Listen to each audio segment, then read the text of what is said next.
Bienvenue les fans du 9e art dans l'émission Les Casse-Bulles, le podcast qui recharge ta pile à lire. Ici, nous partagerons nos bilans lecture dans la partie d'Amakaz. Nous débattrons sur des sujets manga avec la rubrique Chacun sa bulle. Et pour cette émission, un grand sujet, faut-il juger un manga sur sa fin? Nous ferons tout notre possible pour préserver votre expérience de lecture, donc nous éviterons les spoils directs sur les twists majeurs ou les œuvres récentes. Mais attention, nous pouvons être amenés à évoquer des éléments d'œuvres devenus cultes et largement connus du public manga. Et pour finir, la rubrique J'aime le culturel, où nous parlerons de recommandations culturelles hors manga. Ajustez le volume, posez-vous bien. Aujourd'hui, ce sont vos oreilles qui tournent les pages.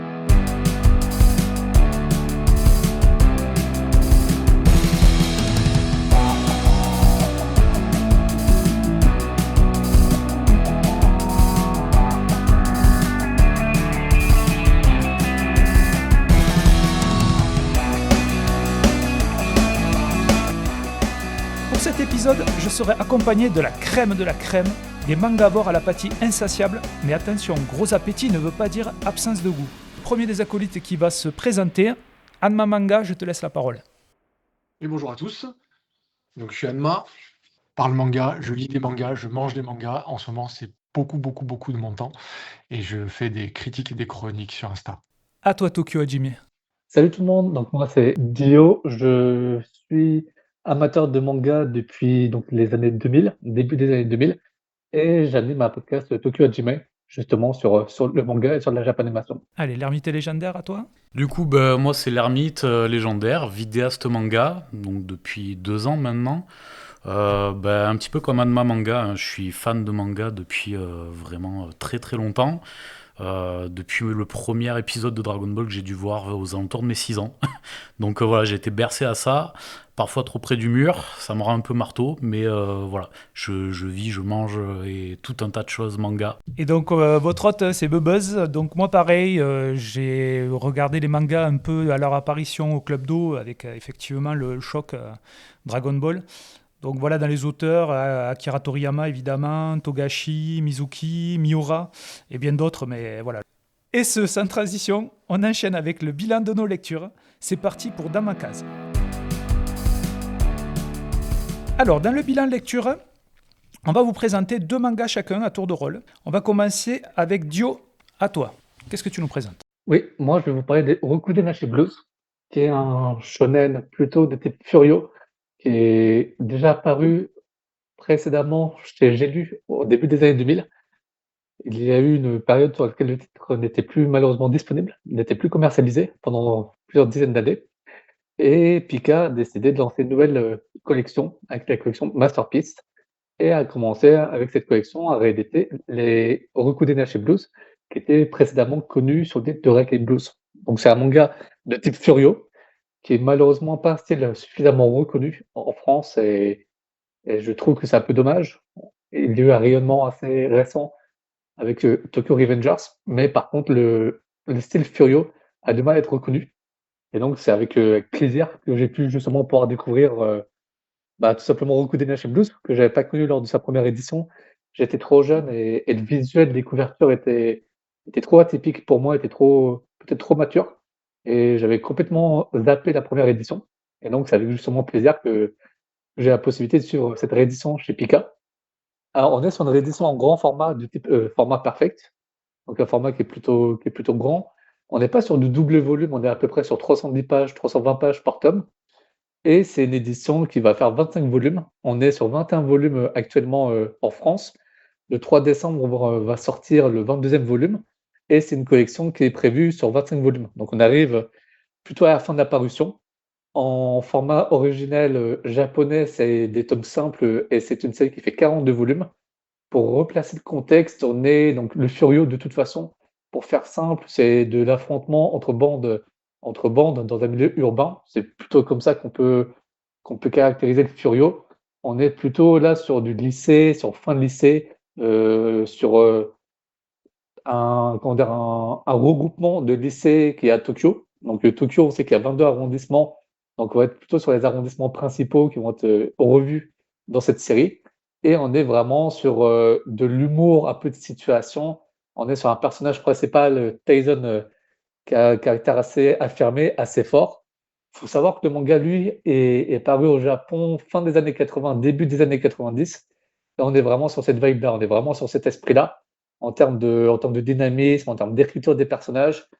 On est un peu sur de la bromance sans que ce soit vraiment, exagéré, mais on est vraiment sur un mix entre de l'affrontement, entre des bandes qui sont entre elles, qui sont amenées à se confronter.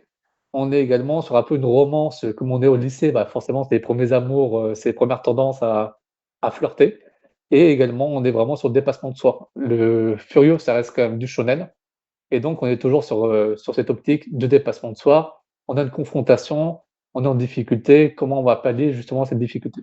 Et donc c'est vraiment un manga, extrêmement intéressant qui malheureusement a été sous-coté et sous-vendu, je trouve, en tout cas en France. Parce que la communauté manga vraiment un peu comment dire? Alors je dirais pas professionnelle, mais assez aguerrie, a beaucoup demandé à ce que le titre soit à nouveau disponible, en France et malheureusement quand celui-ci est arrivé, bah, en fait, il a été un peu mis de côté. Il y a pas eu forcément la reconnaissance et l'attente, bah, des premiers lecteurs sur les ventes. Donc c'est une vente, chez Pika qui est assez en deçà de ce qu'ils attendaient et c'est un peu dommage parce que c'est vraiment un titre, extrêmement intéressant et justement le fait de pouvoir profiter du grand format permet de profiter de tout le talent de Masanori Morita sur le dessin. Très bien, merci. À toi, l'ermite. Bon, tu nous avais demandé un auteur ou une œuvre préférée, donc niveau auteur, spontanément, j'aurais dit Toriyama-sama avec Dragon Ball. Après, je vais essayer d'être quand même un petit peu plus original. Je vais plutôt donc choisir le duo Riku Sanjo au scénario et Koji Inada au dessin, avec Dai no Debuken, plus connu pour les anciens sous le nom de Fly, ou La quête de Dai plus récemment. Voilà. Donc il y a eu droit à un reboot en animé d'ailleurs, récemment, donc dans les années 2020, si je dis pas de conneries. Très très bon reboot.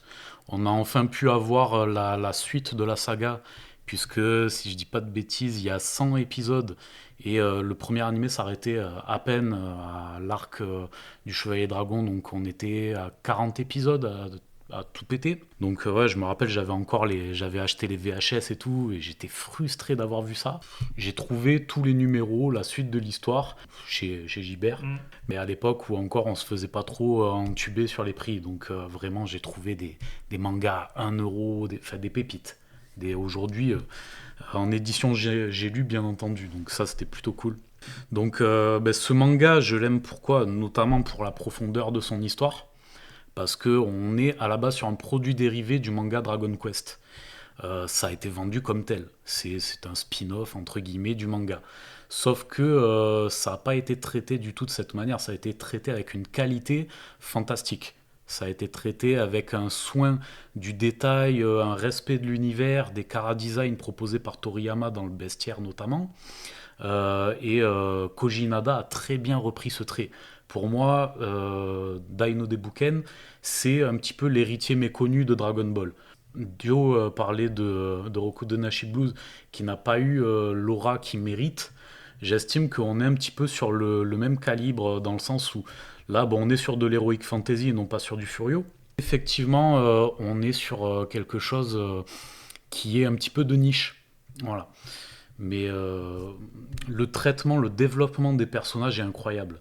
On va avoir un poltron, pour ceux qui connaissent Pop, qui évolue tout au long de l'œuvre, qui devient véritablement l'âme de cette guilde de héros. Et c'est le disciple du courage à la fin, quoi. C'est vraiment, il fait un twist à 180 degrés. C'est lui qui tire les autres vers le haut. Et côté antagoniste également, on a peut-être pour moi la plus belle rédemption du shonen, et même peut-être tout manga confondu, d'un antagoniste qui on va dire, qui se purifie un petit peu. Je le classe dans mon top 3 de mes mangas préférés. Il y a un soin dans le découpage, dans le dessin, dans la narration, qui est incroyable. Là, actuellement, on a un spin-off justement de ce manga qui s'appelle The Hero Avan and the Dark Lord of Hellfire. Donc Avan, Yusha, je sais plus quoi. Donc un nom à rallonge encore. pourquoi faire simple quand on peut faire compliqué? En revanche, c'est par le même scénariste, donc Riku Sanjo. Koji Inada, lui, est plutôt resté bosser sur Beat the Vandelbuster parce que le binôme a fait une autre série à côté. D'ailleurs, Beat the Vandelbuster qui est actuellement, il y a le tome 14 qui vient de sortir. Mais voilà, on est sur, comment dire, Riku Sanjo a pris un nouveau dessinateur, mais qui a su conserver l'âme des personnages. Il y a une paternité là-dedans qui est assumée et qui nous propose vraiment de très belles choses et on s'y retrouve, on n'est pas perdu. Chaque truc du cahier des charges est coché avec vraiment brio. Et donc voilà, c'est pour toutes ces raisons que c'est vraiment l'œuvre que j'ai envie de mettre en avant, c'est Dai no Debuken, Dragon Quest, quoi. La quête de Dai. Merci l'ermite. À toi, Anna. Eh bien, moi, je vais vous parler dans un premier temps de Réflexion. Réflexion, c'est une petite série en 5 tomes dont le dernier est paru il y a quelques mois. On la doit à Kei Sanbe et ça a été édité chez Pika.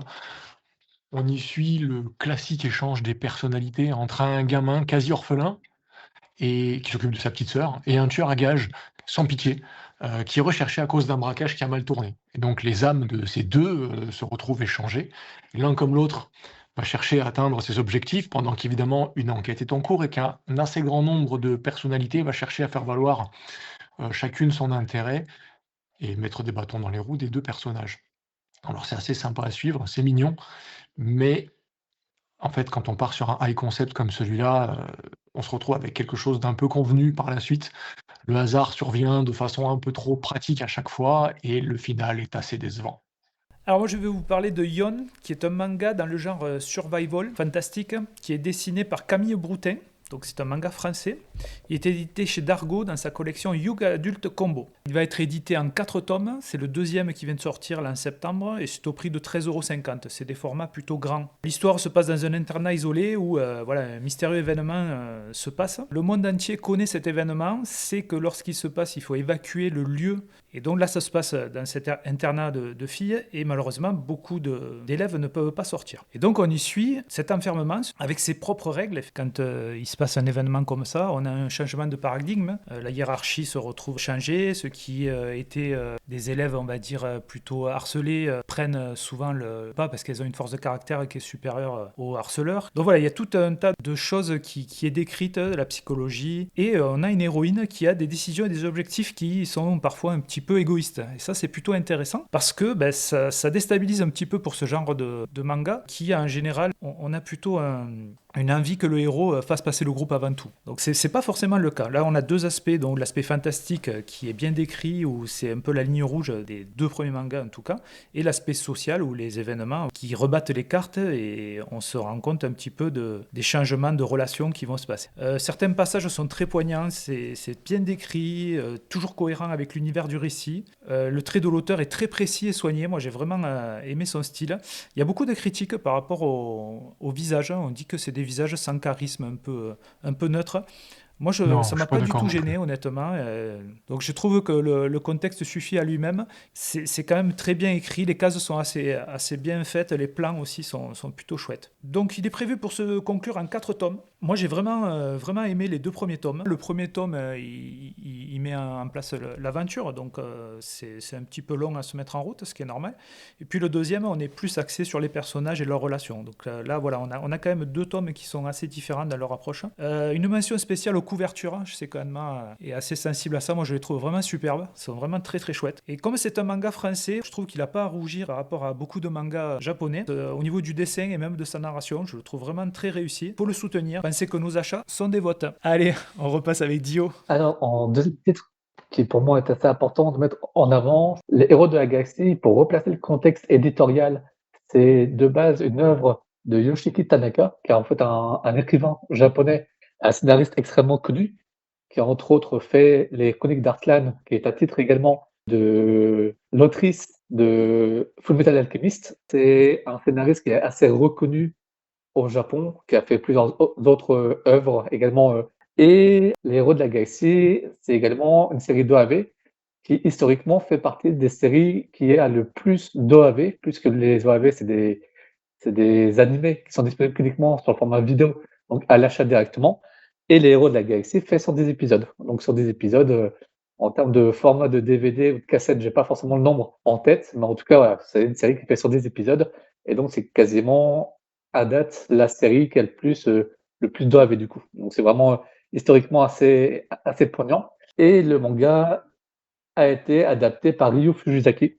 Alors Ryu Fujisaki comme ça va pas forcément parler à tout le monde, mais en fait, c'est un auteur qui est loin d'être inconnu, en France, et également au Japon, puisque c'est l'auteur de Oshin, également de Shiki, qui était disponible chez Kazé Manga et en fait, Ryo Fujisaki est très bon dans tout ce qui est adaptation. Quand il fait une œuvre originale de A à Z, il n'est pas forcément très pertinent, pas forcément très bon, ou en tout cas, je trouve que ses œuvres sont pas forcément très abouties. Visuellement, c'est très bien en termes de design de personnages, en termes d'ambiance, mais l'écriture est assez brouillonne, c'est assez décousu. Mais par contre, dès qu'il adapte une œuvre littérale ou une œuvre littéraire, il est tout de suite beaucoup plus impactant et donc il adapte en manga donc Les Héros de la Galaxie, qui est vraiment une œuvre, comme je l'ai dit précédemment, extrêmement poignante, ou en tout cas, historiquement, très reconnue et donc le manga, lui, au Japon, fait 33 volumes. Il est édité chez nous, chez Kurokawa, en 28 volumes.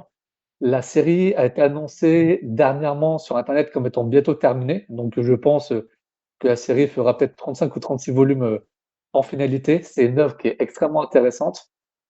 C'est de la science-fiction, mais plus du space opéra dans le côté dramatique. Le contexte est assez simple. On a 2 factions. On a l'Alliance des planètes libres, qui est plutôt associée à de la démocratie et on a l'Empire qui est plutôt considéré comme, un peu une dictature ou quelque chose de beaucoup plus fermé, beaucoup plus restrictif au niveau des mœurs et on suit donc, 2 éminentes, personnalités qui vont être amenées à prendre une place assez importante, dans la gestion, de ce monde, dans la gestion de la galaxie. Du côté de l'Alliance des planètes libres, on va avoir une personnalité qui va être un peu plus mesurée, un peu plus dans le consensus, un peu plus dans justement, dans le contexte, social, sachant que l'Alliance des planètes libres est pilotée, on va dire, par des politiques, très corrompus. Donc on a cet aspect-là de corruption, de passe-droit, alors qu'on est censé être justement dans un environnement assez démocratique et du côté de l'Empire, c'est un contexte qui est assez différent. On est sur, de l'aristocratie, vraiment le côté, on ne lâche pas le pouvoir et on va suivre justement une personnalité qui par, le jeu de destin, va avoir, la nécessité de devoir, rentrer dans les ordres pour pouvoir justement, gravir échelon par échelon, tout simplement la politique et l'aristocratie sur place pour pouvoir, changer de pouvoir ou en tout cas, créer une révolution pour pouvoir prendre le pouvoir par ses propres mains, pour avoir une autorité suffisante et donc on est vraiment sur 2 parallèles assez intéressants. Sur le côté démocratique de l'Alliance des planètes libres qui est censé être justement un peuple libre, mais qui est corrompu, et le côté justement de l'Empire, qui est censé être une dictature, et où, au final, on suit une personnalité qui gravit les échelons justement pour changer ce système, et c'est assez intéressant.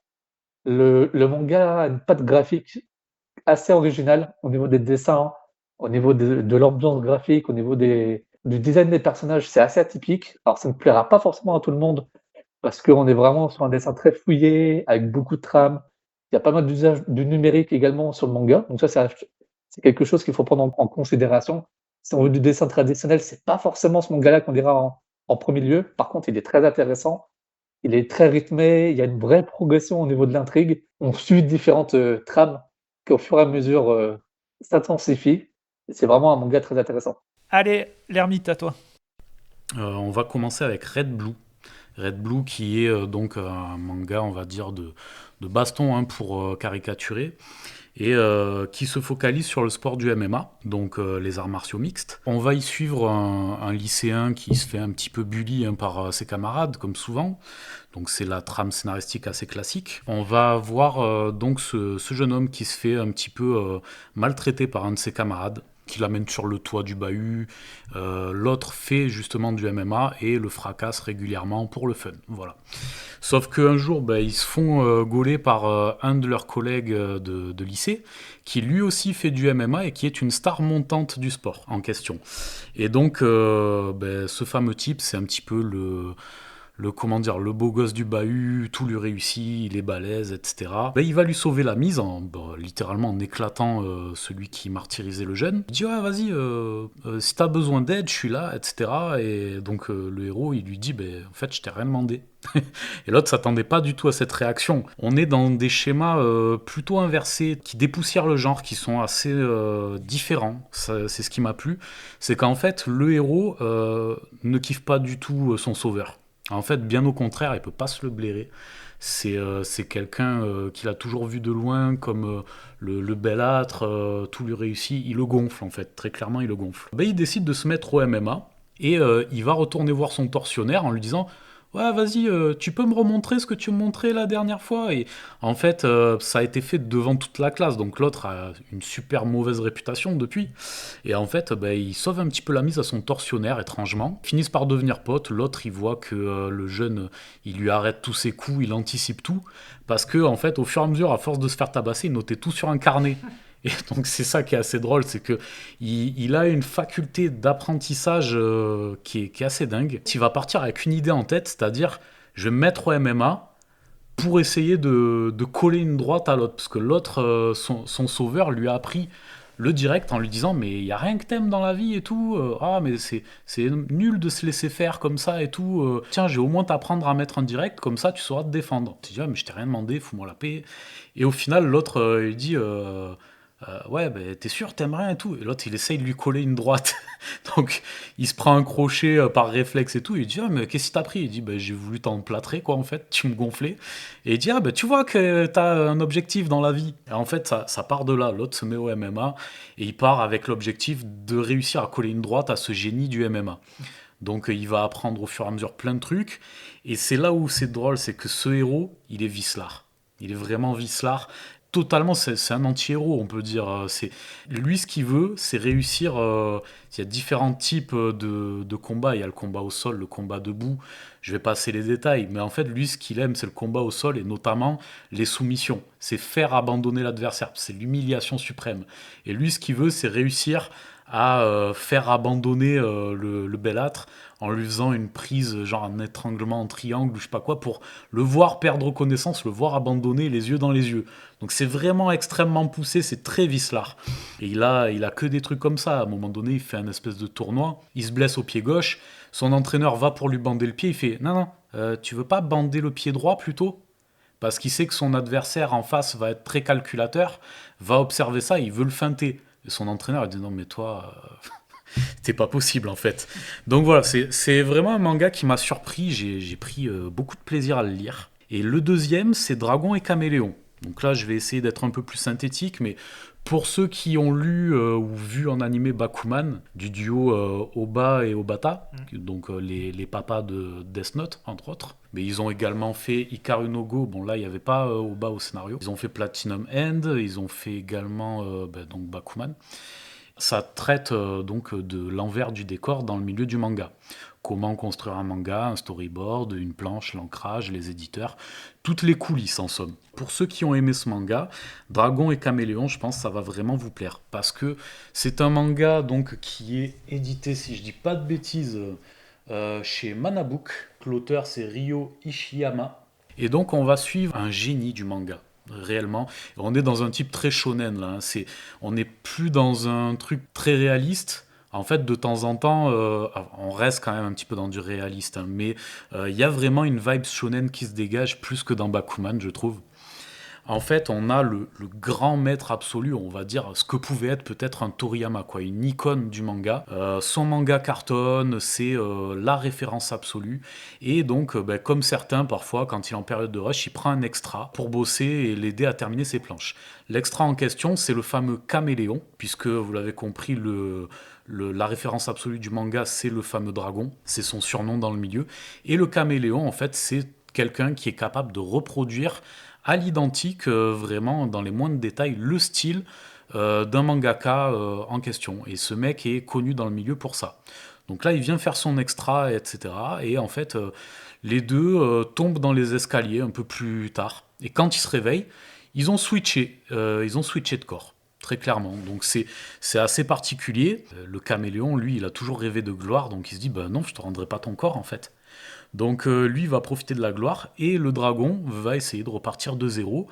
Et son objectif, c'est de battre son propre manga sur son terrain. Parce que pour lui, c'est vraiment son œuvre la plus aboutie. Il pense pas pouvoir faire mieux. Et en fait, ça va l'obliger à viser de nouveaux sommets, à se remettre en question, lui qui avait déjà touché le Graal. Donc il va essayer de trouver un nouveau style, de trouver de nouvelles idées, et il va revivre pas à pas chaque étape de son parcours de débutant pour réapprendre. À un moment donné, il retrouve son ancien mentor qui a grillé direct que c'était lui. Bon, désolé pour le micro-spoiler. Mais du coup, son mentor va lui dire, tu vas pendant 2 ou 3 jours dessiner uniquement de la main gauche. Donc je vous laisserai voir pourquoi, mais les résultats sont assez surprenants.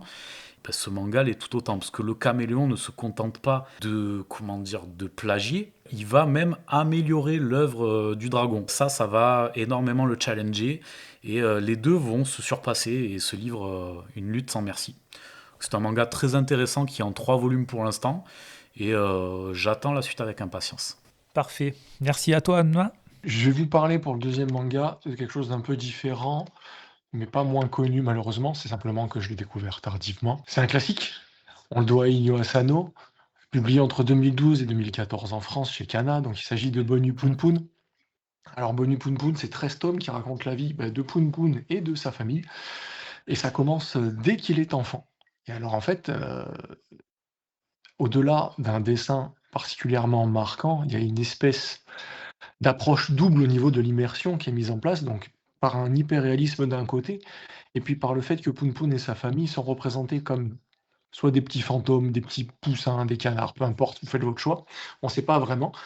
C'est assez difficile d'accès, mais c'est très très fort et chargé en émotions et en remise en question. Poon Poon, en fait, et la galaxie de personnages qui l'entourent sont pas des personnages extraordinaires, c'est des gens normaux, communs, ils sont pas joyeux, ils souffrent beaucoup, ils se posent beaucoup de questions.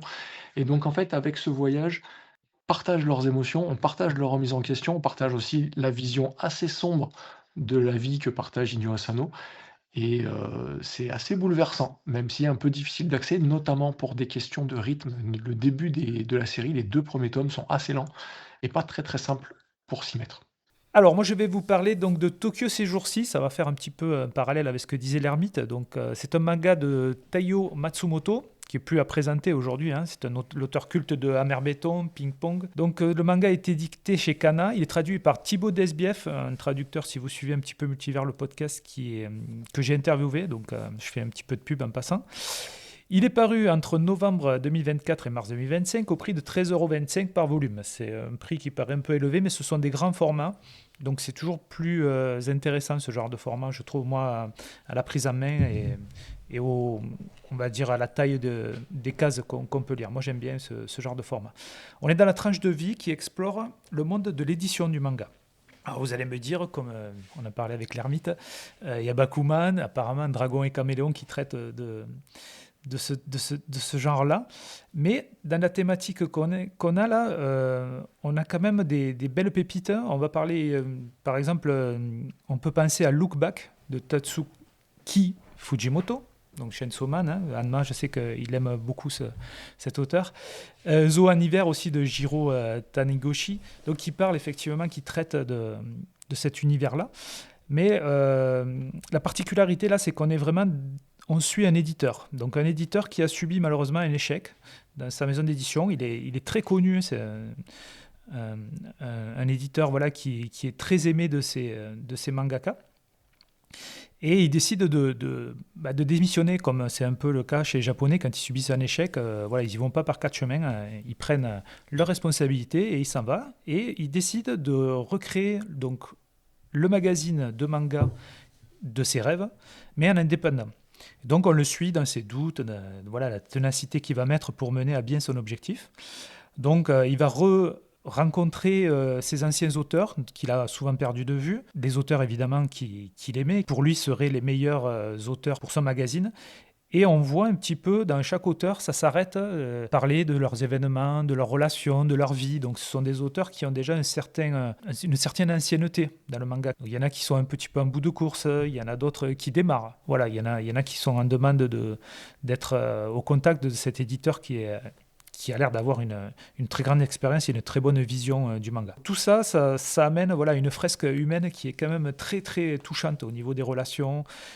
Si vous connaissez Matsumoto, vous savez qu'il a, c'est triste dans son approche, mais ça met toujours les relations humaines avant tout. Son trait, si vous l'avez vu une fois, vous saurez le reconnaître en général immédiatement. C'est assez particulier, c'est très très beau. Il y a des cadrages, moi, que j'ai trouvé quasi cinématographiques. J'étais surpris par les cases, les angles de vue qu'il choisit. On en croise très rarement dans les mangas. J'ai trouvé ça vraiment très très beau. Et chaque fin de chapitre se clôt par un plan large de Tokyo. Et chaque fois, donc, quand on voit ce plan large, on est toujours en train de se dire, mais en fait, on est juste une toute petite partie de la réalité du quotidien qui passe. Alors, ce manga qui s'adresse, si vous cherchez l'introduction didactique à la création du manga, allez voir Bakuman. Pas du tout là-dedans. Le décor, le cadre, c'est les relations humaines, ce qui se passe, les événements de la vie. Vous allez être déçu si vous y allez pour vraiment voir ce qui se passe dans le monde de l'édition, etc. C'est pas vraiment le thème principal. Si vous aimez Matsumoto et sa façon de dépeindre la vie humaine, foncez, c'est vraiment un très bon manga. Moi, je me suis vraiment régalé. Il est en 3 tomes, donc il est assez facile à lire. Alors, on papote manga, mais si on allait plus loin, avec dans la rubrique « Chacun sa bulle ». Dans Chacun sa bulle, nous allons donner nos avis, nos visions et nos ressentis autour d'une thématique manga. Pour cette émission, on va attaquer fort, puisque le sujet c'est « Faut-il juger un manga sur sa fin ?» Alors, quelle est votre réponse en un mot de prime abord comme ça? Ça peut être intéressant. Toi, non? L'ermite? Anma? Je pense qu'on peut pas faire abstraction de la fin dans la mesure où c'est ce qui reste.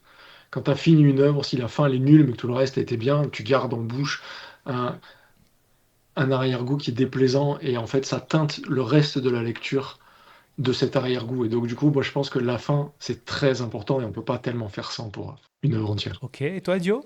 Alors pour moi, c'est important effectivement de pouvoir juger un manga sur sa conclusion si elle reste cohérente avec l'ensemble de la série. Si elle n'est pas cohérente avec l'ensemble de la série, la fin sera pas satisfaisante. Ok, super. Alors là, on a eu 3 avis quasi différents et moi, le mien, il va encore changer, c'est-à-dire ça va dépendre de ce que ça donne aussi. Mais c'est pas rédhibitoire. Donc dans la première piste de réflexion, c'est peut-on considérer un manga inachevé comme un chef-d'œuvre? Alors dans les exemples, on peut citer Berserk, Hunter x Hunter, et One Piece, qui devrait s'arrêter d'ici En 2050. 4-5 ans, je crois. Mais, bon, Attends, déjà, quand il a lancé le manga, Oda, il a dit « Je veux le plier en 5 ans ». Ça fait combien d'années qu'il tire sur la corde, donc bon. C'est pas faux. Donc voilà, est-ce que vous pouvez considérer un manga inachevé comme un chef-d'œuvre? Moi, pour ma part, je dirais oui. Je dirais oui dans le sens où, pour moi, un manga, la fin est certes importante. Ça, on peut pas, effectivement, comme dit Anma, ça peut laisser un arrière-goût, une amertume. En revanche, le manga n'en est pas forcément moins culte pour autant. Je prends un exemple de Naruto, par exemple. Il faut voir aussi quelle trace va laisser le manga en question. Quelle trace il va laisser déjà dans l'imaginaire collectif, quelle trace il va laisser dans la culture manga en général. Tu dis à des férus de manga Naruto, c'est ok, dans tes bios. Ils vont de suite capter de quoi tu parles. Ça va leur mettre des souvenirs plein la tête. Et je pense pas que la fin... Alors aujourd'hui c'est particulier parce que il y a plus ou moins une suite avec Boruto, mais là on est encore sur autre chose. Boruto, je le prendrais pour un manga à part pour moi. C'est une suite, d'accord, mais c'est un manga en lui-même qui raconte d'autres choses, d'autres thématiques d'une certaine manière. Naruto, le début, on est sur du chef-d'œuvre. Pourquoi ? Parce que de base, Kishimoto nous mettait un message clair. Je prends notamment l'examen Chunin, le combat entre Neji et Naruto, où justement c'est une élite, un génie qui est piégé par justement sa caste, on va dire, et qui est piégé dans son destin, par son destin, celui de devoir servir la branche principale de sa famille, le clan Hyuga. Naruto, lui, s'est totalement affranchi de tous ces codes-là. Lui a dit... je m'en branle en fait, je vais te dépouiller et puis tu vas voir que le destin c'est ce que t'en fais. Et en fait on arrive à la fin du manga où ça fait un twist où on nous dit c'est le destin, c'était prévu, vous êtes les réincarnations de Indra et Indala qui sont eux-mêmes réincarnés en Madara et Hashirama et là maintenant c'est Naruto et Sasuke. Bon, d'accord, Ça devient pas forcément incohérent, mais ça brouille un petit peu et ça atténue le poids du message d'origine. Donc voilà, c'est tout un tas de choses, mais par exemple dans Berserk, ok, c'est pas encore fini. Là, le meilleur ami de Miura, si je dis pas de conneries, qui a repris. Mhm. Je trouve son trait plutôt correct, hein, honnêtement. J'ai pas senti de grosses cassures dans le style.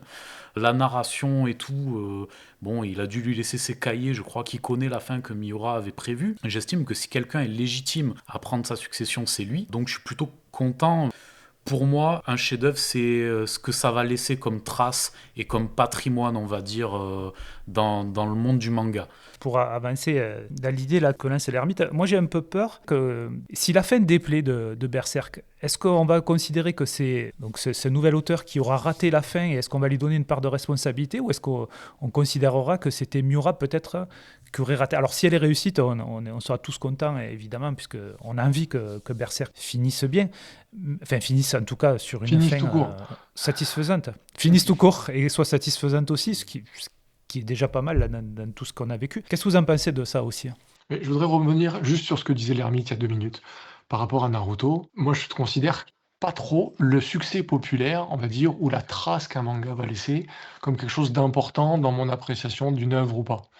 En revanche, considérer, et c'est le cas de Naruto, que sa fin, elle est ratée, ou elle n'est pas intéressante, ou elle n'est pas à la hauteur du reste d'une partie de l'œuvre, ben pour moi, ça a fait baisser, dans mon estime, le Naruto globalement en tant que manga. Et du coup, pour rebondir sur d'autres œuvres que tu as évoquées, Buzz, tu prends Hunter. Hunter est pas fini, laissons-le de côté. On peut prendre Vagabond. Vagabond est pas fini. Ça donne même pas envie de le lire à des gens qui ne l'auraient pas commencé dans la mesure où ça fait 10 ans qu'on attend. En revanche, pour ces auteurs-là, ils ont des œuvres terminées par ailleurs. Yu Yu Hakusho pour Togashi, et puis Slam Dunk, Reel qui est encore en cours, mais qui peut-être aura une fin pour Inoue. On a quand même de quoi se baser sur leur travail. Et je me dis qu'une œuvre terminée, moi je suis en plus plutôt amateur de séries plus courtes, parce que ça permet d'éviter un des biais du manga qui est de durer trop longtemps pour faire plaisir aux fans ou pour faire plaisir aux éditeurs, et donc du coup de délayer un scénar et de rater des fins, parce qu'en plus tu en rajoutes, plus tu as de chances quand même de finir par te foirer. On se retrouve avec des œuvres plus courtes et terminées qui permettent de juger d'un travail, en l'occurrence. Yu Yu Hakusho, certes sa fin a été rushé par Togashi qui en avait marre et qui a pris tout le monde de court parce qu'il avait envie de finir son œuvre, mais c'est une vraie fin. Satisfaisante ou pas, on peut en discuter. C'est pas une fin marketing, on va dire. C'est pas une fin totalement ratée. Donc à partir du moment où elle n'est pas totalement ratée, qu'on l'aime ou qu'on l'aime pas, elle vaut quelque chose. Et elle contribue, je pense, au statut de l'œuvre. Alors, je suis d'accord avec toi sur le fait que c'est toujours mieux d'avoir une œuvre qui est finie, qui est complète. Tu l'as très bien dit, Togashi sur Yu Yu Hakusho, il a rushé la fin parce qu'il en avait marre et voulait passer à autre chose. Sur Hunter x Hunter, par exemple, moi c'est pas, alors c'est une hérésie ce que je vais dire, mais c'est pas un manga que j'aime. Voilà, je ne suis pas sensible à ce manga. Déjà parce que pour moi, enfin, il me fait me tirer les cheveux dans tous les sens. J'ai passé des bons moments quand même à le lire, on va pas se mentir. Et pour moi, Togashi, là, bon, c'est dû à sa santé, j'imagine. Mais il rush tellement qu'en fait, là, graphiquement, on est à 80% de texte pour 20% de cases. Et c'est de pire en pire, ça devient indigeste.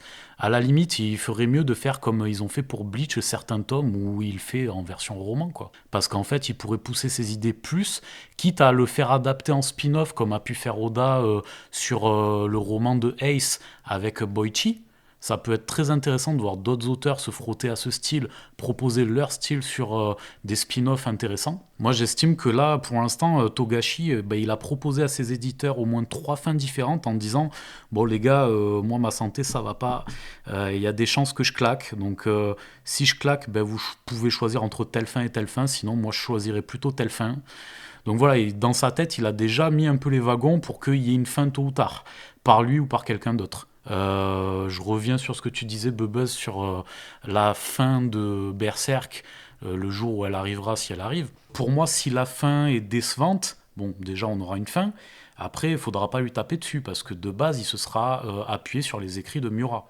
Donc moi j'estime qu'on peut lui taper dessus sur l'aspect graphique si vraiment il y a quelque chose qui dénote, parce que c'est le dessinateur de base, mais d'un point de vue scénaristique, c'est les cahiers de Miura à la base, hein, de ce qu'on dit. Après, à voir. Et donc pour recentrer à nouveau sur ce que disait Dio, oui, c'est bien d'avoir quelque chose de fini, mais néanmoins, ben, moi pour m'être maté, bon, c'est des animés, ça fait passer encore des trucs, mais je les ai relus, je les ai rematés en animé, ben, je prends toujours autant de plaisir à lire du Naruto, malgré sa fin décevante. Et en fait, déjà, ça me renvoie à tout ce que j'ai vécu dans l'attente, parce que moi, je lisais les scans chaque semaine, les scans hebdomadaires et les scans trad. Et donc, en fait, chaque semaine, j'attendais mon chapitre et je faisais des supputations sur ce qui allait arriver, des théories, tout ça. En fait, moi, Naruto, ça me renvoie, c'est plus le chemin. C'est le chemin qui m'importe. La fin est décevante, ok, c'est dommage. Mais en attendant, tout le chemin qu'il y aura eu tout au long du manga, toute la trace que ça aura laissé dans l'histoire du manga, pour moi, elle n'est pas à dénigrer et elle n'est pas à atténuer non plus. Même si c'est vrai que c'est toujours mieux d'avoir une œuvre finie, on est d'accord. Et toi, Dio? Alors, moi, je vais reprendre sur certains points. Je pense que le jour où on aura la fin de Berserk, si on a la fin de Berserk, de toute façon, elle ne satisfera pas Hmm, la plupart des je fans. suis d'accord avec toi. Un peu comme le même symptôme que l'Attaque des Titans. C'est une série, c'est une œuvre qui a trop d'impact, trop de fans, une communauté trop importante. Et par rapport à ces critères-là, je pense que qu'importe la fin, que ce soit la fin voulue par l'auteur d'origine ou que ce soit la fin adapté donc par, son successeur. De toute façon, il y aura toujours, un côté: «Oui, mais c'est pas la vraie fin, c'était pas ce que j'attendais» et cetera. Donc je pense qu'on aura vraiment ce facteur-là où vraiment on aura de la part de la grande communauté de ces œuvres-là un côté assez frustrant. Par rapport à Hunter x Hunter, je pense également comme l'ermite que Hunter x Hunter s'est pas terminé comme il aurait dû se terminer. Je pense que Hunter x Hunter, continue artificiellement, qu'il aurait dû se terminer justement après l'arc des Chimera Ants. Il y a un élément, dans l'histoire, dans le récit qui se passe, qui se produit, qui, sans spolier, aurait pu justement, aboutir à une conclusion avec peut-être un ou 2 chapitres, supplémentaires pour faire un épilogue.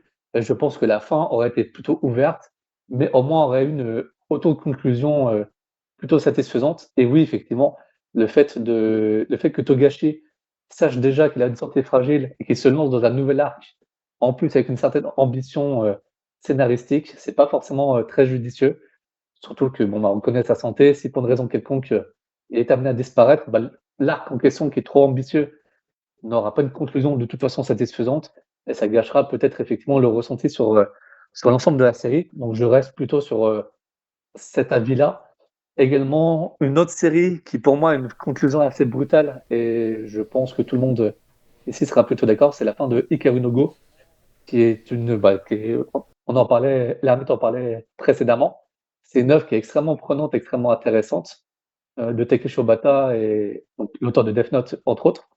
Et la fin de Hikaru no Go est assez abrupte, pour le coup. Et est-ce que cette fin abrupte gâche l'ensemble du manga ou est-ce qu'elle est, quand même suffisante sur l'ensemble de la série? Le manga, en dehors de cette conclusion, est quand même extrêmement prenant, extrêmement bon. Il a quand même développé le Go et une activité, de jeu ancestrale et traditionnelle, partout dans le monde. Le nombre de licences, de Go en France, a explosé notamment avec ce manga. Donc est-ce que la conclusion est forcément une finalité sur une appréciation d'une série? Ça dépend de la série. Vraiment pour moi, c'est sur cette optique-là. Oui, je suis assez d'accord. Ouais. Moi, je finis la parenthèse de Hunter x Hunter. Moi, je pense qu'elle est finie après les Chimera Ant. Pourquoi? Parce que il y a un changement de protagoniste.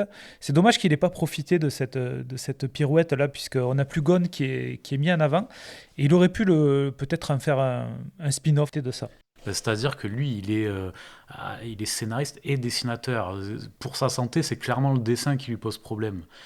Il y a des très bons dessinateurs aujourd'hui. Alors oui, ça ferait peut-être grincer des dents, mais vu la quantité qu'il dessine pour le texte qu'il nous met dans ces cases aujourd'hui, est-ce qu'on verrait vraiment une si grosse différence? Est-ce qu'il y aurait vraiment un si gros problème à ça?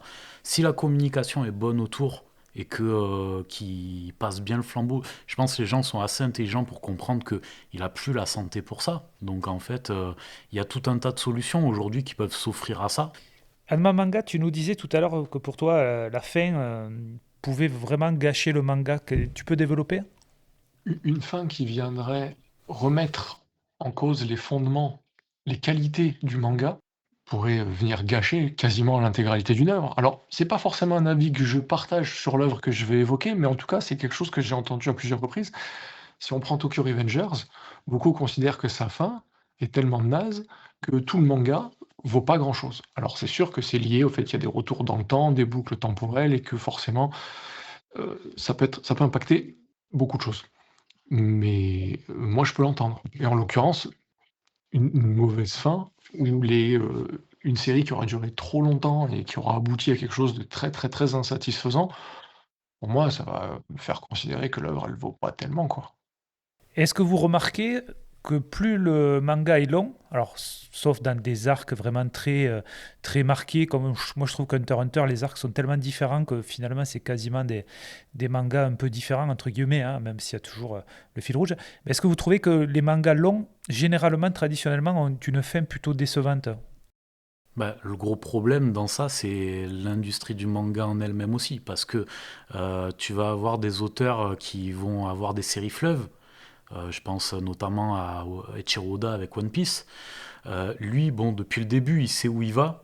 Il sait juste pas combien de temps ça va lui prendre, parce qu'il voulait boucler ça en 5 ans. Bon, finalement, voilà, on sait aujourd'hui que le manga est bien plus long que ça. Et là, il nous dit on est sur le dernier arc, mais j'en doute. Voilà. J'en doute très sincèrement, il y a encore beaucoup de zones d'ombre à lever. Toujours est-il que ouais, plus c'est long, alors on dit plus c'est bon, là c'est pas toujours le cas, mais plus en fait ils capitalisent dessus. Et à contrario, il y a des auteurs qui supportent pas de faire des séries longues. On va avoir Takahashi avec Black Box, avec Bakuan Reto, avec tout un tas de titres. Il y en a énormément, c'est infernal, avec Sido, Détonation, Alive. Il a tellement de mini-séries ou de séries, voire parfois qui vont faire, allez, 18 à 25 tomes pour les plus longues. 18 pour Bakuan Reto, 25 je crois pour Sido, si je dis pas de bêtises. À côté de ça, on a également les auteurs de Death Note qui ont fait Bakuman, Platinum End et tout un tas de trucs. Ce qui leur a pas empêché de rater leur fin quand même, hein. Mais alors la fin pour qui? Pour Death Note? Alors oui, notamment. Toi, Dio, qu'est-ce que tu en penses de ça?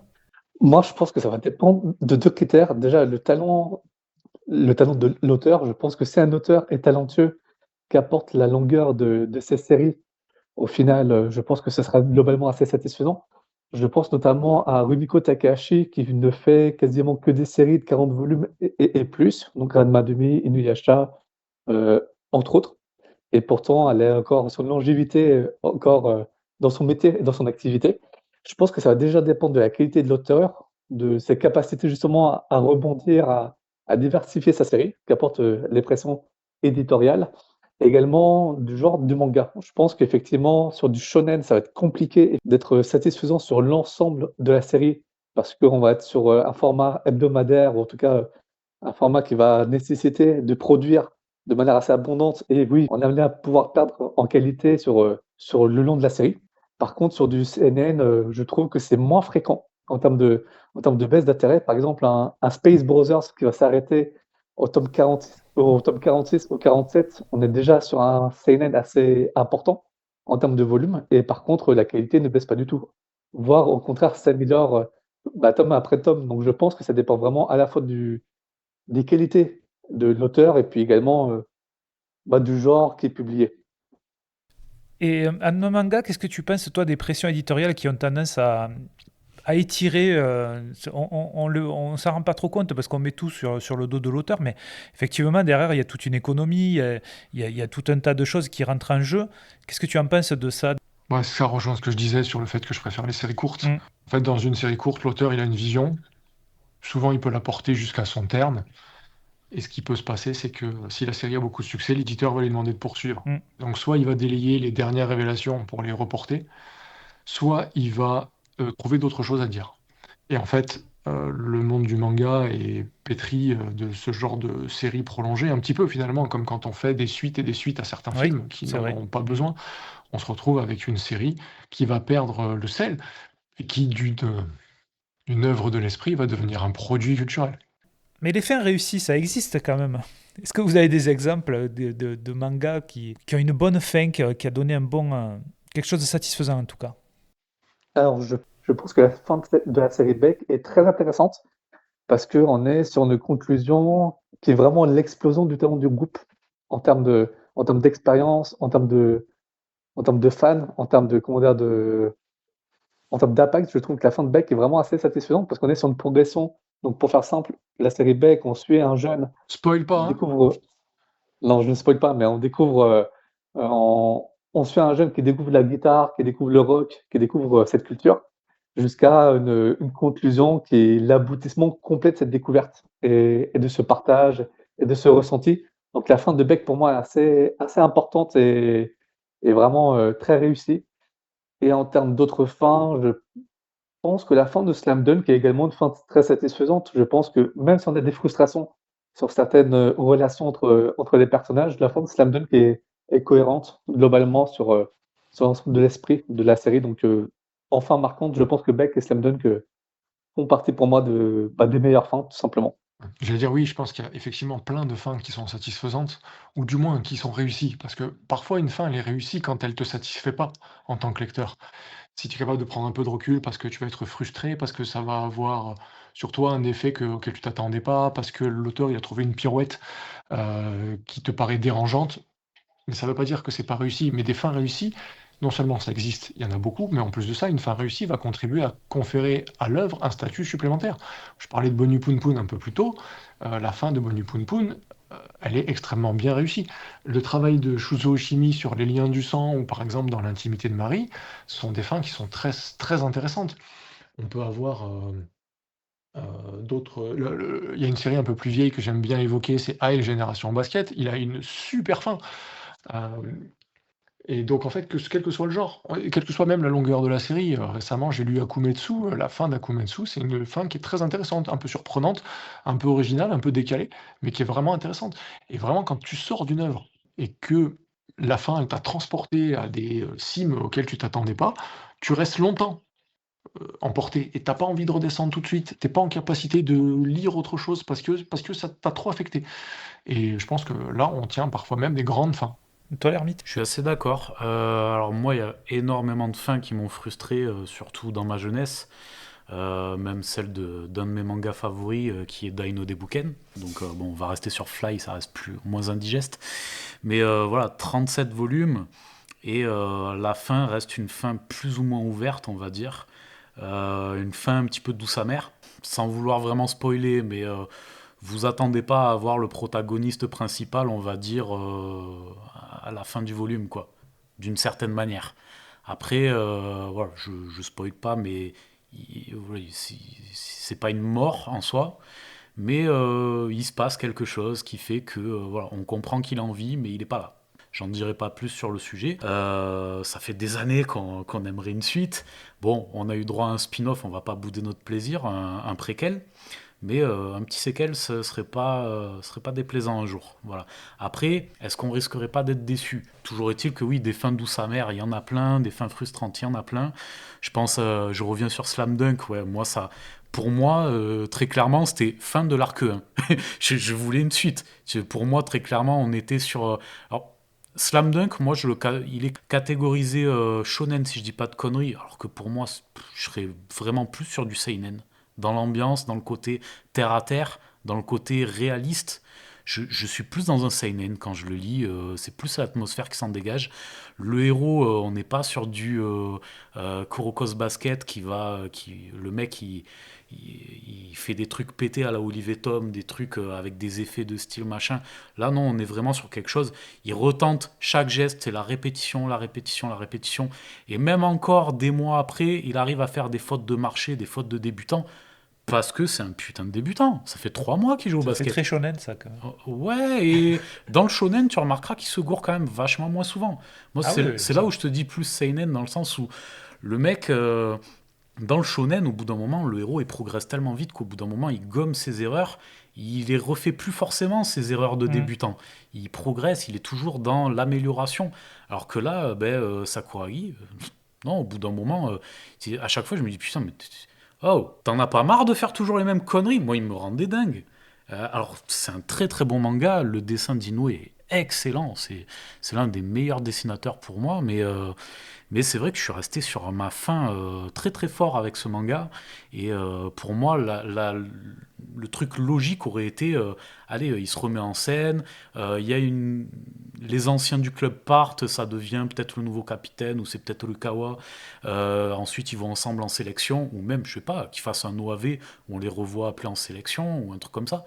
Mais il manque des trucs. Et je sais que Inoue a dessiné la véritable fin, parce que il a laissé une fin ouverte, il a dessiné une vraie fin de ce qui arrivait au personnage dans une salle d'une école désaffectée, sur un tableau, une fin éphémère. Et donc ça, c'est impossible à trouver, parce que de par sa nature éphémère, ça a été effacé. Mais il y a énormément de gens qui sont déplacés pour aller voir ça au Japon sur les tableaux et tout. C'est un Cette fin, truc elle a de génie, été quoi. photographiée et ils ont sorti une espèce d'artbook en édition assez limitée. Donc ça se trouve, si tu le cherches bien et que tu as beaucoup d'argent. Ah putain, ouais, il faudrait que je cherche, ouais. Mais oui, oui, je suis persuadé qu'il y en a qui l'ont pris en photo et qui ont fait ce qu'il fallait. Ça fait partie des mangas où il faut trouver des trucs. Je pense à Aishil 21, même chose. On reste sur une fin un petit peu ouverte, on n'a même pas tout à fait le véritable dénouement. Il y a un chapitre spécial de Murata qui est sorti, je crois que c'est l'an dernier. Il devrait être édité en France, mais même chose. C'est un chapitre qui tease une possible suite, mais je suis pas sûr qu'il la fasse en fait. C'était une petite friandise qu'il a fait à ses fans. Mais voilà. Après, on prend tout ce qu'on nous donne. On est fan de manga, on prend tout ce qu'on nous donne. Mais c'est vrai que parfois, ouais, il va y avoir des fins qui vont nous laisser un sentiment d'inachevé. Et en même temps, est-ce qu'elles sont moins bonnes pour autant? Je suis pas sûr. Est-ce que vous avez des choses à rajouter en conclusion? Non, je suis plutôt d'accord sur ce qui est dit. Alors, par rapport à ce que dit l'arbitre sur Slam Dunk, par rapport à l'aspect peut-être plus seinen du titre, simplement, on n'est pas sur la même chronologie par rapport au manga et par rapport à l'histoire de Shonen Jump. On est sur Slam Dunk sur la fin des années 80, début des années 90, jusqu'à 95 quand Slam Dunk se termine. On était sur des œuvres qui étaient beaucoup plus matures. Dans le Shonen Jump à l'époque, on était sur du Kite Size, du City Hunter, du Rokudenashi Blues, du Slam Dunk. Voilà, on était sur ces titres-là qui étaient quand même plus matures. Et donc, oui, effectivement, on a peut-être ce ressenti d'être plus dans du seinen que dans du shonen, parce que justement, les œuvres voulaient être plus développées, plus intelligentes et peut-être plus humaines justement dans les relations. Ouais, paradoxalement, on avait des œuvres de Rumiko Takahashi, comme tu disais, qui là, le côté mature, on repassera. Mais c'est plus du loufoque, c'est du gag. En fait, même chose, la fin de Ranma et demi, bah, pour moi, je reste sur ma fin, quoi. Parce que ça reste ouvert encore. En fait, une fin ouverte peut nous laisser vagabonder notre imagination. Après, je sais pas, dans ce genre d'œuvre, si on faisait une fin fermée, tout le principe du manga est basé sur cette relation Akane-Ranma qui se cherche, qui n'arrive pas à se trouver, etc. Ça aurait forcément été clivant. Et ça, je pense que c'est un peu aussi ce qui n'est pas recherché dans ce genre d'œuvre. On se dit, bon, ben, on laisse ouvert comme ça, chacun prend sa fin qui lui plaît. Et à ce moment-là, c'est peut-être moins frustrant. Je sais pas, je suis partagé sur le sujet. Qu'est-ce que t'en penses, Nanma? J'en pense que tant qu'une série n'est pas finie, elle n'a pas une mauvaise fin. Et que peut-être, pour l'instant, une absence de fin, c'est mieux qu'une mauvaise fin. Ah, mais là, pour le coup, il y a une fin, c'est juste qu'elle est ouverte. Oui, pour le coup, là, il y a des fins. Mais moi, je pense une fin ouverte, c'est bien aussi. Mais Ah par oui, tout contre, à je fait. préfère les fins clivantes. Je préfère une fin avec laquelle je ne serais pas d'accord qu'une fin trop consensuelle. Mais comme vous le savez, il n'y a pas que le manga dans la vie. Donc on va parler de tout ce qui est culturel, mais pas manga. Vas-y, Anma. Alors, je vais vous parler un petit peu littérature. Bon, littérature, c'est un grand mot. Peut-être vous avez entendu parler de la série Murderbot sur Apple TV+. En fait, c'est l'adaptation d'une série de bouquins de Martha Wells qui est très récente et qui s'appelle Journal d'un assassin. Mhm. Et donc le premier tome, c'est un roman qui est très court, qui se lit en une insomnie à peu près, hein. Ça raconte l'histoire d'un espèce d'androïde libéré, entre guillemets, qui est confronté à une équipe de chercheurs naïfs et un peu trop humains, qui se retrouvent pris dans un simili-complot. Et donc c'est bourré d'action, c'est bourré d'humour, c'est hyper agréable à lire. À choisir, je vais recommander plutôt le livre plutôt que de regarder la série, parce que même si elle dispose d'un assez gros budget, le livre est plus efficace, et dans la série, ils ont fait quelques rajouts qui sont pas forcément malins. À toi, l'ermite, qu'est-ce que tu veux nous Alors présenter? moi, je vous parlerai d'un comics donc de Robert Kirkman, le papa de The Walking Dead, de Battle Pop, entre autres choses. Je vais vous parler d'Invincible. Donc Invincible qui commence vraiment à faire de plus en plus de bruit depuis 2 ans, je dirais 2 ans, 3 ans, sur Amazon Prime. Et notamment, je dirais en grande partie grâce à sa DA au niveau de la VF, puisque il est dirigé par l'excellent Benoît Dupac. Donc c'est la VF du Great Teacher Onizuka. D'ailleurs, j'en profite pour faire un petit instant promo, mais bientôt sur ma chaîne de l'Ermite Légendaire, il y aura l'interview de Benoît Dupac, justement effectuée par mes soins, où on va parler un peu plus en détail de tout ça, et de GTO, et du Nintendoverse en soi, puisqu'il va y avoir le deuxième film de Mario qui sortira en avril. Donc voilà, tout un tas de choses très intéressantes et un moment très agréable passé avec lui. Et donc pour en revenir à Invincible, il est tellement balèze. Aujourd'hui, si je dis pas de conneries, il a 57 ans. Donc il approche la soixantaine, il a toutes ses dents, il est toujours beau gosse. Et en fait, il a toujours cette niaque, ce charme dans la voix, ce petit je ne sais quoi, ce supplément d'âme qui fait que il est capable d'incarner un gamin de 17 ans, 18 ans. Et honnêtement, au début, j'avais même pas capté. J'ai honte de le dire, j'avais même pas capté tellement il est fort. Donc ça m'a donné envie d'acheter les comics. Bon, c'est des gros parpaings, donc si vous voulez assommer quelqu'un, achetez les tomes de Invincible, ça fait le taf. C'est des omnibus. Et en fait, ouais, l'animé, je suis pas tout à fait, il y a quelques réajustements, mais c'est... Explique-nous un petit peu. Alors en gros, on est sur une satire un petit peu du monde des super-héros, un petit peu à la The Boys, mais de manière encore un petit peu différente. On est dans une société où voilà, les héros sont bien intégrés, tout ça. Il y a ce qu'on appelle les gardiens, et on a le grand patron, le top du top des super-héros qui s'appelle Omni-Man, qui est le père du personnage qu'on va suivre, qui s'appelle Mark Grayson, et qui deviendra invincible. Invincible, donc son blaze, c'est assez ironique, puisqu'il se fait beaucoup déboîter au début. En fait, lui, il n'a pas de pouvoir au début, Invincible. Ses pouvoirs se révèlent sur le tard. Il se révèle vers ses 18 ans, alors qu'on attendait ça beaucoup plus tôt. Et c'est dû au fait que c'est un métis terrien et Viltrumite, la race de son père qui est Omni-Man. Mais il y a beaucoup d'humour, il y a beaucoup d'humanité dans tout ça, paradoxalement, dans un univers où on nous dépeint beaucoup de super-héros. La VF est juste incroyable, donc en fait on est transporté par les émotions qui sont proposées. Si vous n'avez pas vu Invincible, c'est vraiment quelque chose que je vous recommande, parce que vous allez passer vraiment un bon moment. Vous allez sourire, vous allez transpirer, vous allez stresser, et vous allez passer vraiment du bon temps. Et visuellement, c'est un bonbon. Même au niveau de l'animation, dans la saison 2, il y a des petits clins d'œil assez méta sur l'animation, où le héros se retrouve dans une convention de super-héros. Il montre un plan où on voit pas son visage, il dit ouais, pour que ce soit moins cher à animer, parfois on montre que le haut du visage du héros pour pas avoir à animer les lèvres. Et pendant qu'il explique ça, en fait, c'est exactement ce qui se passe à l'écran. Où parfois il dit on met un plan fixe et on fait un léger travelling pour faire croire qu'il y a de l'action, que la foule bouge, alors qu'en fait non, c'est juste un travelling. Et c'est ce qui se passe à l'écran. C'est juste très drôle, c'est génial, c'est très intelligent, c'est subtil, c'est tout ce que j'aime en fait. Merci. À toi, Dio. Alors, donc moi, je vais vous parler d'un jeu vidéo. Je vais vous parler de Mario Kart World. En fait, Mario Kart World sur Switch 2, qui est sorti en juin de cette année. Je vais vous parler de ce jeu en particulier, parce que je trouve que dans l'industrie du jeu vidéo, que ce soit dans les commentateurs ou dans les acteurs vraiment de ce milieu, je trouve qu'on se plaint très facilement du manque de prise de risque, du fait que les jeux sont assez répétitifs dans les fonctionnements, dans les scénarios, dans les ambiances graphiques, etc.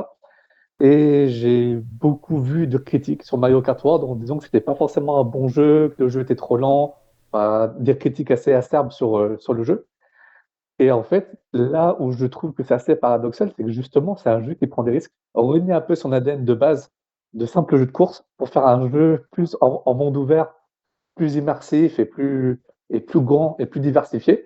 Et justement, je trouve que c'est assez paradoxal de décrier le jeu vidéo comme étant un média qui a du mal à prendre du risque. Le jeu, pour le pratiquer déjà depuis sa sortie, et pour être à peu près, on va dire maintenant à peu près peut-être 70 heures de jeu, et ayant déjà eu donc d'autres Mario Kart, notamment 64, Double Dash, et celui sur Wii également, et également celui sur Switch 1, donc quand même 5 Mario Kart en tout. Je trouve que justement le jeu a beaucoup plus de profondeur que ce qui est décrié sur Internet, et je trouve qu'on se focalise peut-être trop facilement sur des avis sur des viewers, sur des youtubeurs, sur internet, sur un avis, sur un jeu. On prend pas forcément le temps de l'essayer soi-même. Je trouve que c'est assez dommage. Je trouve que c'est assez dommage de ne pas vraiment vivre la propre expérience par soi-même et plutôt de faire son avis sur des tierces personnes. Donc vraiment Mario Kart World est pour le coup une vraie prise de risque.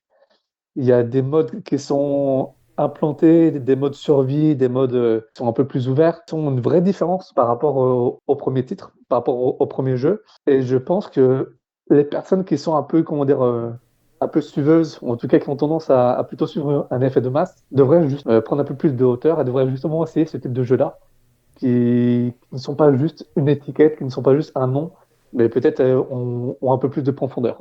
Eh ben moi, je vais vous parler aussi d'un jeu vidéo, c'est Binding of Isaac. Ça fait 2 ans que j'y joue exclusivement. J'ai mis 300 heures de jeu, donc je saoule tout le monde avec ce jeu parce que il est vraiment, moi, c'est tous mes kinks sont là-dedans. Donc c'est un roguelite, donc ça j'adore. Et Bullet Hell, donc c'est-à-dire un déluge de balles, hein, vous savez ce que c'est, avec les shoot'em up, etc.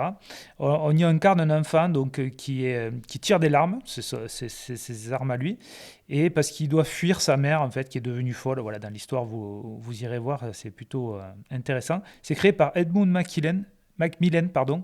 Donc c'est un des deux co-auteurs de Super Meat Boy, si vous connaissez, c'est vraiment un des meilleurs jeux de plateforme qui existent. Et le jeu explore bon, les deux thématiques principales sur la religion. Ange et démon, c'est vraiment la grosse DA du jeu.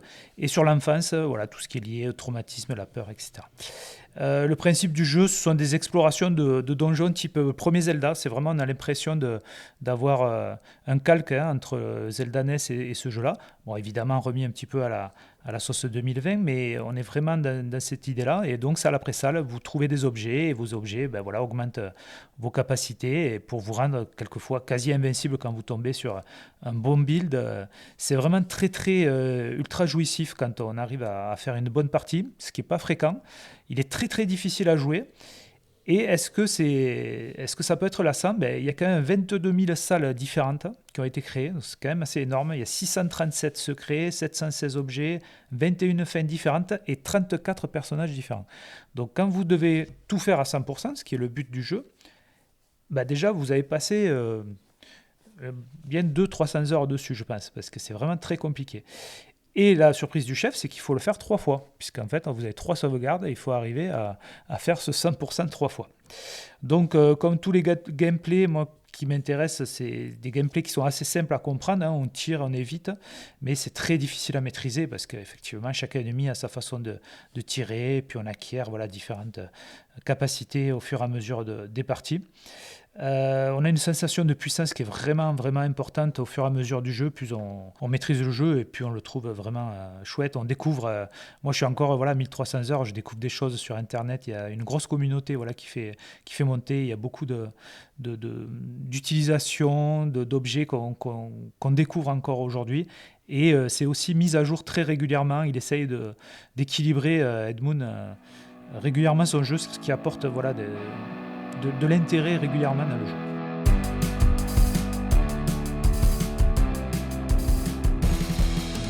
L'ermite, quelles sont tes actus et où est-ce qu'on peut te retrouver? Bah écoute, niveau actu, comme je l'ai dit, on a l'interview avec Benoît Dupac qui, je pense, sortira courant du mois de décembre. Donc la voix de Great Teacher Onizuka, entre autres choses, de Luigi dans les films Mario et Luigi, de Marc dans Invincible, Shadow dans Sonic X. C'était également la VF de Léo dans Charmed, Lettre de Lumière.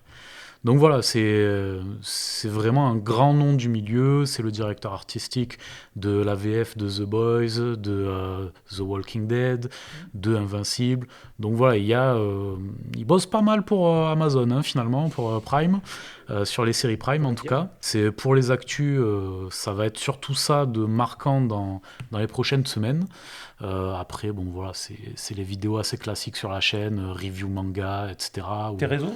Les réseaux, je suis un petit peu partout. Vous me trouverez sur Insta, TikTok, YouTube, Facebook. X un petit peu moins. Dans l'ensemble, c'est déjà pas mal. Voilà. C'est quoi le nom? L'ermite légendaire. Voilà. Et du coup, Bubuzz, merci de m'avoir accueilli sur ce podcast. À toi, Dio, où est-ce qu'on peut te retrouver, ton actu? Alors moi, on peut me retrouver sur Instagram, sur la page de Tokyo Hajime.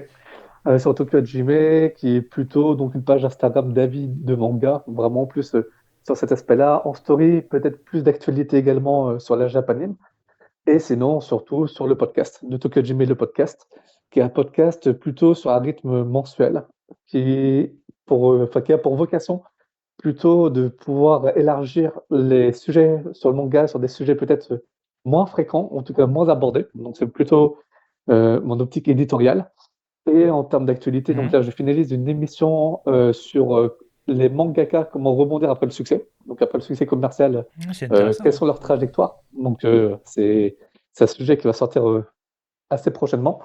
Et également pour le mois prochain, donc en décembre, un avis complet sur Oshinoko qui va se terminer début décembre chez Kurokawa. Donc vraiment un avis global sur l'ensemble du manga. Qu'est-ce que j'aurais pensé de cette lecture. Donc c'est vraiment plutôt d'actualité.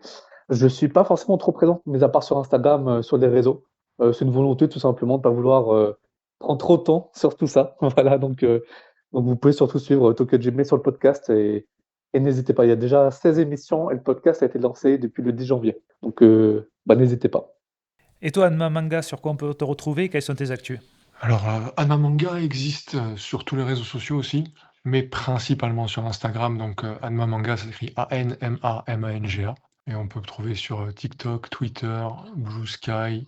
Et donc, il y a plusieurs chroniques qui sont prévues d'ici la fin de l'année. En tout cas, plein qui sont écrites et qui n'attendent plus que d'être mises en page.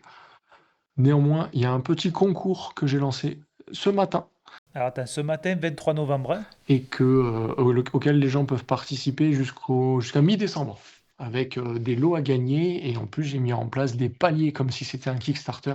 Plus il y aura de participants, plus il y aura de gagnants. très bien. Toi, tu es dans des posts critiques manga? Alors moi, je fais essentiellement des chroniques ou des tests de manga.